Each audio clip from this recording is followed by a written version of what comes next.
कहानी का शीर्षक है अपनी गठरी टटोलें। तो जीवन का सबसे बड़ा गूढ़ मंत्र है, स्वयं को टटोलें और जीवन पथ पर आगे बढ़ें। सफलताएं आपकी प्रतीक्षा में हैं। कहानी है दो हमसफर यात्रियों की। दो आदमी यात्रा पर निकले, दोनों की मुलाकात हुई। दोनों का गंतव्य एक था, तो दोनों यात्रा में साथ हो चले। 7 दिन बाद दोनों के अलग होने का समय आया। तो एक ने कहा, भाई साहब, 1 सप्ताह तक हम दोनों साथ रहे, क्या आपने मुझे पहचाना? दूसरे ने कहा, नहीं, मैंने तो नहीं पहचाना। पहला यात्री बोला, महोदय, मैं नामी ठग हूँ, परंतु आप तो महाठग हैं, आप मेरे भी गुरु निकले। दूसरा यात्री बोला, कैसे? पहला यात्री, कुछ पाने की आशा में मैंने निरंतर 7 दिन तक आपकी तलाशी ली, मुझे कुछ भी नहीं मिला।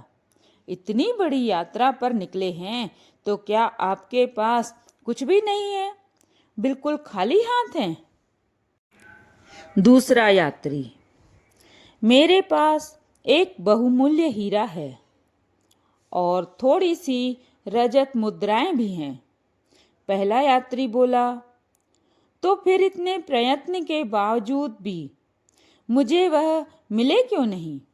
दूसरा यात्री, मैं जब भी बाहर जाता वह हीरा और मुद्राएं तुम्हारी पोटली में रख देता था और तुम 7 दिन तक मेरी झोली टटोलते रहे और अपनी पोटली संभालने की जरूरत ही नहीं समझी, तो फिर तुम्हें कुछ मिलता कहाँ से?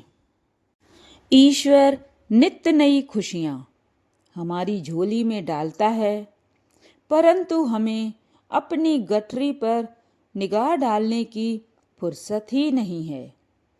यही सबकी मूलभूत समस्या है। जिस दिन से इंसान दूसरे की ताक झांक बंद कर देगा, उस क्षण सारी समस्या का समाधान हो जाएगा।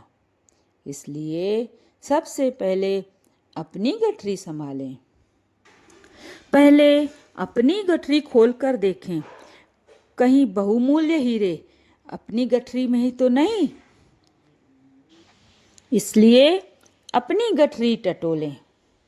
जीवन में सबसे बड़ा गूढ़ मंत्र है, स्वयं को टटोलें और जीवन पथ पर आगे बढ़ें। सफलताएं आपकी प्रतीक्षा में हैं। कहानी अच्छी लगी तो आगे शेयर करें और इस कहानी से आपने क्या समझा वो कमेंट करके ज़रूर बताएं। फिर मिलूंगी अगली प्रेरणादायक कहानी में। तब तक के लिए जय श्री कृष्णा।